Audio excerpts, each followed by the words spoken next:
We have Regieleki coming to Pokemon Go raids for the first time ever outside of Elite raids in Pokemon Go. So I'm going to give you the top counters to get you ready and prepped to take down this raid boss in Pokemon Go. So welcome to the Trainer Club. Here we go.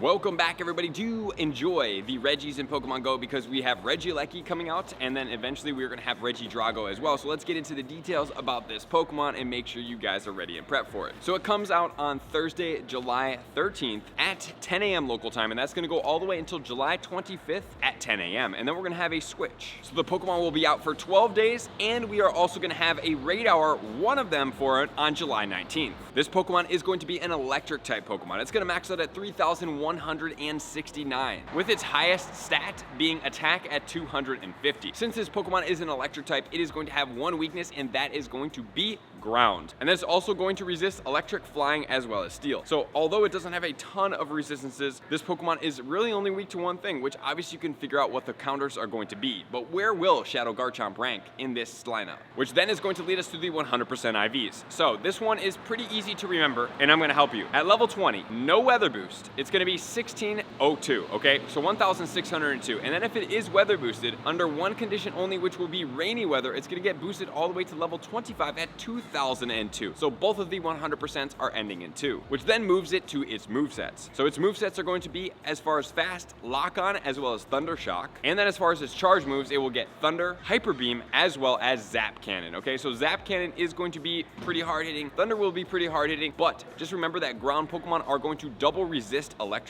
which then leads us to how many trainers is it going to take down this Pokemon. So according to Pokebattler, at level 40 counters, so your Pokemon are only powered up to level 40, which is 10,000 Stardust per power up, or if it is a lucky Pokemon, 5,000 Stardust per power up. It will take 1.41 trainers, which means you are not going to be able to solo it, but duos are more than possible, which is then going to transition us into the top counters. So what are going to be the top counters for this Pokemon? Number one, I think we can think of this, is going to be a Primal Groudon with Mudshot and Precipice Blades as the number one counter. So let's talk about these megas as of right now. So either you can go two different ways. Number one, you can choose the Primal or the Mega that is going to be a top attacker, or number two, you can use the Mega, which I am always recommending to you guys to get you more XL candy. Just remember that raiding in person is going to get you even more XL candy, just about double as much as you get from remote raids. So if you guys do have the capability to raid in person, it's going to be more lucrative for you, and you're going to get more XL candy with a Mega level 3 Pokemon, which can be Primal Kyogre. Remember, Primal Kyogre is going to get 3 boosts, electric being one of them. You can also use Mega Manectric, Mega Ampharos, and that's pretty much it. So you have 3 options to be able to choose from, so choose wisely. So let's look at the time to win comparison and the deaths between Primal Groudon and the Shadow Garchomp. So if you want to see the complete breakdown of the actual stats behind these Pokemon, check this video out here. I absolutely love it. So Primal Groudon, about 327 seconds to take it down with only 6 deaths, while the Shadow Garchomp, remember, Shadow does not make them as tanky. The one thing about Garchomp is it's going to be triple resistant to electric because it is dragon and ground, but it will have 9 deaths and 398 seconds to take it down. So the Primal Groudon is still the reigning supreme Pokemon right here. Then we have Shadow Mamoswine with Mud Slap as well as High Horsepower. Remember, High Horsepower is a brand new move on that Pokemon. Then we get the Mudshot and the Precipice Blades on the Groudon, Mud Slap and Earth Power on Shadow Golurk, and then followed closely behind we have the regular Garchomp with the Mudshot as well as Earth Power. Earth Power being the Calm Day move on that Pokemon. So if you do have a Shadow Garchomp, you're like, well, how do I get the best moveset on that? You will have to use an Elite Charge TM to be able to get it there. But just remember, Garchomp is a budget counter. We already had a Calm Day, so powering up multiple Garchomps is vastly easier than powering up multiple Groudon because that one takes premium paid XL candy, and it's about a 30-second differential between the two, which is not super crazy, and the Garchomp actually dies less. And with all those Pokemon out there, we actually now have the Mega Swampert coming in spot number 7. In spot number 8, Mud Slap and Drill Run for the Excadrill. In spot number 9, we have Mud Slap as well as Earthquake on the Rhyperior. So we have a lot of budget counters in the top 10 here. Mud Slap and Earthquake on the Shadow Golem, which I would definitely suggest not to power up because there's more than enough Pokemon here that are non-shadows taking that premium Stardust than we would have otherwise. And then in spot number 11, we have the Mud Slap as well as the High Horsepower on the regular Mamoswine, Mud Slap and Earthquake on the Shadow Donphan. Then we have Landorus in the Therian form and Mega Rayquaza. Would I suggest doing the Therian form Landorus? Absolutely not. There are more than enough budget counters up there to power up without having to cost you any money here. So with that said, now let's change into the weather conditions and see how this affects this Pokemon. So this Pokemon is affected in 2 conditions to boost its moves, which is going to be normal conditions, which is partly cloudy, and then also electric is going to boost this Pokemon all the way to level 25 and boost its electric moves. And then as far as our top condition to take down this Pokemon the fastest, we are looking at sunny weather to boost all of our ground type counters. So that is going to be everything we need to know to take down Regieleki in Pokemon Go. Get yourself 100% IV if you desire, and I will be coming out with more videos to help you guys maximize on everything in Pokemon Go to make sure that you don't spend any time, energy, and resources in any area of the game that doesn't serve you best. So thank you for being here as always. To all of my likers, commenters, subscribers, Patreon members, everybody take your support, subscribe to this page, do X level up, and see you guys out on the next video. Peace.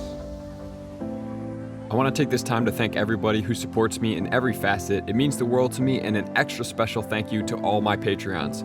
I greatly appreciate the extra support to continue to allow me to pursue Pokemon Go full time, allowing me to create my daily video uploads in the most timely fashion for everyone's benefit. Plus, I get the amazing experience of sharing my creative processes behind the scenes and raiding all around the globe with select upper tiers. Thank you everybody for being a part of the Trainer Club. You all mean the absolute world to me, and I will see you guys out on the next video.